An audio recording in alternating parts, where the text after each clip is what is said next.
Vamos dar início à coletiva do técnico Vanderlei. Por favor, primeira pergunta.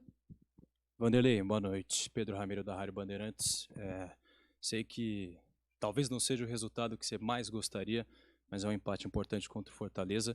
Mas o que mais se tem falado é a ausência de alguns jogadores, como o próprio Duqueiroz, o Barleta, Júnior Moraes. Quem? E a ausência de alguns jogadores que não foram relacionados para a partida de hoje. Queria que você falasse sobre a ausência do Barleta, também do Duqueiroz, do Júnior Moraes, jogadores que não estiveram na partida hoje. Se eles não estiveram aqui é porque eles não eram para estar aqui. Eu optei por outros. Isso faz parte dentro do... Eu tenho tantos jogadores, né? E a opção foi por outros jogadores, né? Então eu prefiro muito mais falar do que estão aqui do que falar dos que não foram. Só para te falar sobre o Duqueiroz, ele não é mais jogador nosso.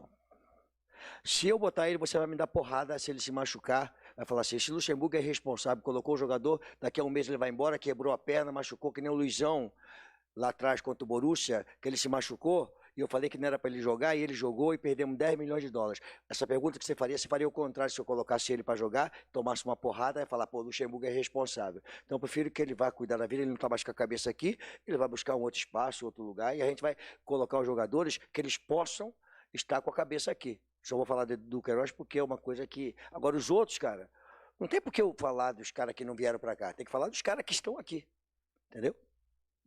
Vanderlei, boa noite, aqui no meio. Em 4 dias, né, praticamente que você está lá, é muito difícil você dar ritmo de jogo para a equipe, montar um sistema, mas, e ainda mais como contra uma equipe como Fortaleza, que joga junto há tanto tempo com o mesmo técnico, né? Agora, deu para perceber a diferença da entrevista que o Cássio deu no jogo passado, que o time estava no limite psicológico, para o time de hoje, né? A força de vontade, a garra, o Gil no ataque no final do jogo, o Matheus Bidu, outros jogadores, enfim.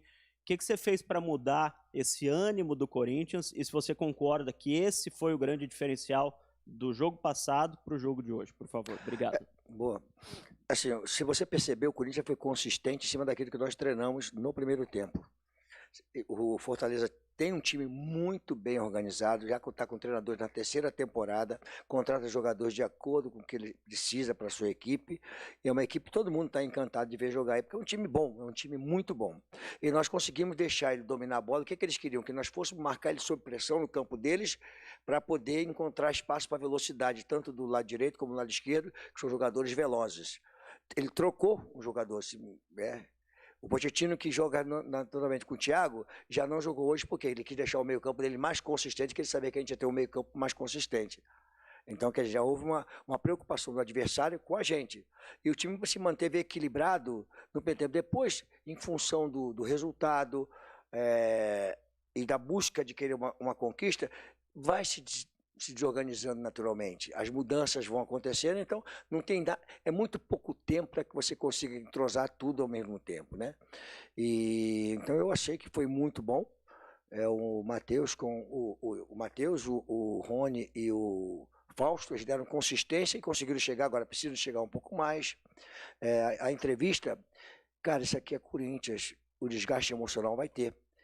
Então, o Cássio é um atleta que a expressão física dele, a expressão facial dele tem muita coisa que passa para o elenco, né? E você vê que ele já é uma entrevista totalmente diferente, porque ele viu que coisa que aconteceram coisas boas. E aconteceram coisas boas mesmo, sabe? Porque a bola hoje já bateu na trave, não entrou. A bola hoje já o cara já fez o gol, estava impedido, voltou. Quer dizer, aí depois nós saímos atrás, conseguimos empatar e tivemos chance de poder virar o jogo. Então aconteceram coisas boas, eu vou me ater mais a essas coisas boas do que as coisas ruins que eu observei, que aconteceram, né? Mas eu prefiro me ater mais a coisas boas que aconteceram dentro do jogo. Vanderlei, boa noite. Luan Siqueira, Rádio Craque Neto. Queria te perguntar sobre o Roger Guedes, né? No ano passado ele até deu algumas declarações que não gosta de jogar de centroavante, gosta de jogar na ponta esquerda. Como foi essa conversa com o camisa 10 do Corinthians, que sem dúvida está sendo o principal jogador do time, para voltar a essa posição e deixar um pouco o lado esquerdo do campo? Obrigado. Cara, eu conversei bola com ele. Você percebeu que o Roger Guedes, eu dei mais liberdade para ele, teve 2 jogadas no primeiro tempo, que é a jogada de atacante. em que ele bateu para receber a bola como se fosse receber um passe em cima, e ele já recebeu a bola na frente, em condições de poder dominar a bola e ir até ir para o gol. É isso que eu quero. Quando ele estiver ali, ele vai estar próximo do gol. Ele pode jogar do lado. Só que nós ficamos vulneráveis, perceber? Nós ficamos vulneráveis. Eu tive que trazer o Biro para dentro, nós ficamos vulneráveis, porque o Yuri, ele não tem a característica de meio campo. Eu tive que trazer o Biro para dentro e colocar o Roger na esquerda para nós equilibrarmos de novo o meio campo com a segunda bola, que era roubar e achar alguém na frente aqui, a bola ficar. Aí o Biro veio para dentro, que é um jogador que tanto joga pela direita, como pela esquerda, como por dentro. Então o Roger jogar pela esquerda, com o Yuri, né? Nós vamos ter uma vulnerabilidade importante ali, entendeu? Mas é uma coisa que pode acontecer dentro do jogo. Vanderlei, Rafael, Energia 97, Rafael Esgrilles. Prazer falar com você, não tinha conversado com você ainda. Prazer é todo meu. Vanderlei, juntando e contando o Fagner, como são 6 jogadores provenientes da base do Corinthians, contando com o Fagner. Queria que você falasse um pouco desses jogadores que tiveram chance hoje, principalmente o Pedro. Eu não sei se há essa possibilidade. Hoje, com a atuação do Biro, você estuda a possibilidade de pedir a desconvocação do Biro da seleção sub-20? Não sei se há essa possibilidade. Acho difícil, porque ele é titular da equipe, né? Um jogador que a seleção conta bastante com ele. É que eu assim, acho que foi no treinamento de quando foi. Essa semana que nós treinamos lá com os reservas contra os juniores. Aí eu vi aquele cara, que ele parece aquele cara daquela música. Que faz aquele negócio assim, não faz? O cabelo vem aqui, né? Como é que é aquela música lá? Como é que é? Uma que tá na net aí. Como é que é? Fala aí, porra. Como é que é? Aquele negócio lá, aí que faz, tira um capô aqui, aparece aqui, né? E ele é um jogador, rapaz, interessantíssimo. É um jogador que tanto joga por dentro como por fora, na esquerda e na direita. Por fora, na esquerda e na direita. E com uma coisa, primeira jogada que ele fez, ele quebrou linhas. Isso é fundamental no futebol, quebrar linhas, né?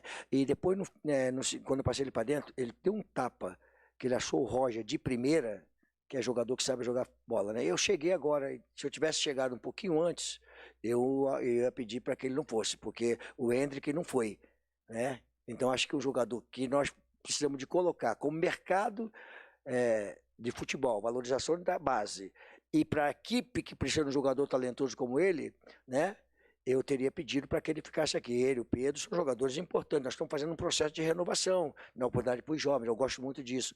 E jogadores com a cara, com a marca do Corinthians, né? Isso é muito importante. E ele é um jogador diferente. É um jogador que vai dar muitas alegrias ao Corinthians. Agora, ele vai para a seleção, né? Se pudesse ficar aqui, seria bom, né?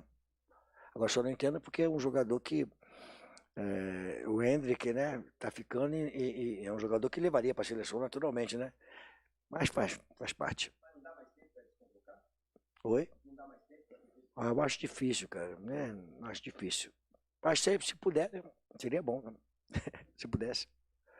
Vanderlei, tudo bem? Boa noite. Boa noite. Bruno Faria, da Rádio CBN. Você falou sobre o Guilherme Biro, jogador que quebra linhas, e é um estilo de jogador que você gosta.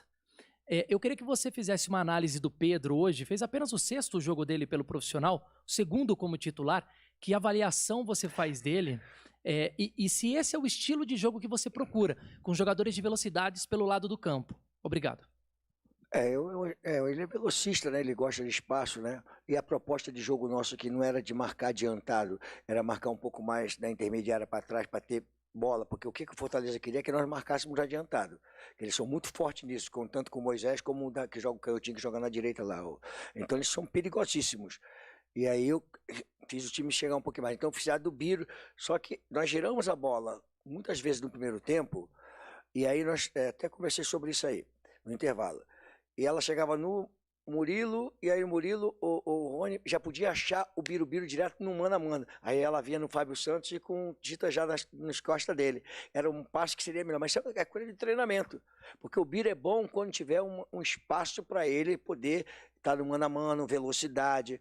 Tem uma bola que eu acho que não estava impedido, que o Matheus, nós treinamos aquilo dele, vir pegar e a Matheus ou Fábio meter essa bola por cima, ele já ia embora, aquilo ali é a jogada dele. Então assim, tem 17 anos, primeiro, segundo jogo no profissional, agora ele vai jogar mais vezes. Vai ter que jogar mais vezes, vai começar a entrar e botar ele para jogar. Vanderlei, Luiz Fabiani, da Rádio Itatiaia. Hoje você optou por uma escalação que na Idade Média São quase 5 anos de diferença em relação ao que vinha jogando. Isso é um indício que você trabalha para rejuvenescer a equipe? E se sim, isso implica necessariamente em algumas contratações do Corinthians já no meio do ano. Agora, com uma semana à frente do clube, o diagnóstico que você tem do elenco, é que o Corinthians precisa contratar? Cara, essas coisas não adianta que. Boa pergunta, ótima, mas eu só respondo internamente, cara. Eu não vou responder aqui. O que nós vamos fazer? Até porque o mercado é muito rápido, né? Se eu falar o nome de um jogador de meio campo, jogador de ataque, aí de um preço muda para outro. Então, tá? E outra coisa que eu gostaria que você entendesse. Eu coloquei um meio campo para que a nossa equipe tivesse consistência com um adversário muito difícil, né? Cara, o Fagner hoje jogou com saúde o tempo todo, porque ele jogou por trás apoiando, ele não é mais nenhum garoto, jogou por trás apoiando no ataque como jogador de meio campo, e de vez em quando ele errou muito pouco passe e abasteceu o Adson o tempo todinho. Não precisa aquele negócio que o pessoal fala box to box. O Fábio não é mais garoto, tem que passar toda hora na linha de fundo, porque ele não vai aguentar, mas ele pode descer consistente. O Fábio, ele foi até o limite dele, porque ele vinha de uma lesão, uma doença, ele ficou abatido esses dias aí, então ele foi no limite, tanto é que eu coloco o Bidu no lugar dele. E o diminuir a idade... Cara, eu não quero jogar para os jogadores mais experientes, até porque o futebol não é desta forma, senão você teria que crucificar o time do Fluminense, tem jogadores tão experientes como nós temos. O Marcelo, quantos anos tem? 35 ou 36? O Felipe tem quantos anos tem? 40. Quantos anos tem o Fábio? 41. Quantos anos tem o centroavante, o Cano? Então, quer dizer, não quer dizer a idade. É um entrosamento, é uma proteção, uma série de coisas que você precisa de organizar. O jogador que não pode, com idade, passar tantas vezes. O Marcelo é praticamente um jogador de meio campo no Fluminense. Não um jogador de agudo, que passa, como ele passava antigamente. Ele vem organizando. Então, tudo isso é questão de quê? De tempo, maturação, treinamento, para as coisas se encontrarem. Obrigado. Luxemburgo, boa noite. Você falou que buscava um meio-campo consistente hoje para enfrentar o Fortaleza. Na verdade, um meio-campo consistente como um todo. Contra o Del Valle na terça-feira passada, você começou com o Fausto Vera, Maicon, Giuliano e Adson. Hoje, ao invés do Giuliano e do Maicon... O Adson não é jogador de meio-campo, peraí. Isso, Adson, mas no trio do meio-campo. O Adson não é jogador. O Adson é um cara que joga na direita, puxando para dentro, mas não como jogador de meio campo, puxando como atacante. Mas em relação ao Giuliano e ao Maicon, o Giuliano e Maicon começam no banco de reservas, hoje você prefere o Rony e o Matheus Araújo. Com esses dois, você achou que hoje o meio campo, ele chegou mais perto desse patamar de consistência que você pensa para o time, e também numa outra função de permitir com que o Roger Guedes não pudesse ficar ali mais preocupado com o ataque, como você tinha falado também no último jogo? A ida do Roger Guedes para dentro foi isso, deixar ele mais próximo, né, mais livre, né? E o Yuri quebrou o gelo, né? Porque se ele entra de cara e não faz o gol, ele ia ser cobrado. Ele, de repente, falou, você vai entrar depois, você vai fazer o gol, ela vai bater na tua bunda, vai entrar, vai começar a coisa a mudar. Agora, a análise eu não gosto de fazer de comparação, que nem você fez. O fulano e Beltrano que jogou no jogo passado, o Vale agora jogou daqui. Não, essas análises são internas no nosso comportamento diário, das coisas que vamos fazer diário, de análise de quem pode jogar, quem não pode jogar, entendeu? Senão, vocês não vão perdemos pro Del Valle, empatamos hoje, aqueles caras não prestam, que prestem hoje, não. Tem que fazendo a coisa acontecer. Aqui, Luxemburgo, tudo bem? Boa noite. Rodrigo Vessoni, do portal Meu Timão. Duas perguntas. A primeira, em cima dos garotos, né? O Biro, o Matheus, Pedro, todos eles ali, eu queria que você falasse da parte física e atlética deles.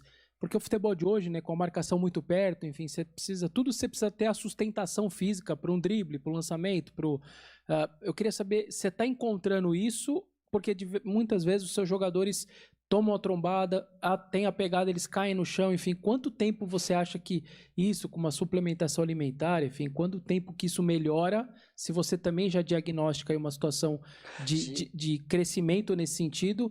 E a segunda, por favor, o posicionamento do Paulinho. Até agora ele era centroavante, estava entrando com os outros treinadores como centroavante, com você como segundo volante.